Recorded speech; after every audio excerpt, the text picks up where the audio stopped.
Eli mä puristan nyt kädet itse niin lujaa kuin mä pystyn. No niin, siinä oli mun max-puristus. Ja sitten auki. Ja mä en saa niitä tän enempää auki, niin jää tälleen sattuu tällaisen koura. Sattuu nyt ihan sikana. Mä yritän saada näitä auki koko ajan, mutta mä en saa näitä sormia auki. Tässä menee hetki aikaa, että ne laukee. Mä puristin liian lujaa äsken ihan selvästi. Mä tein liian maksimaalisen puristuksen, kun nyt tottuu näin paljon.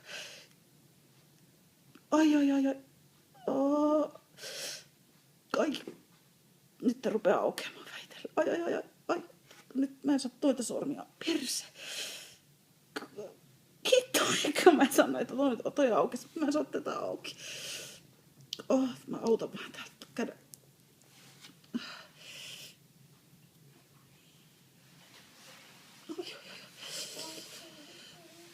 No niin, auki. Se oli siinä. Missä se sattui? Se sattuu täällä näin.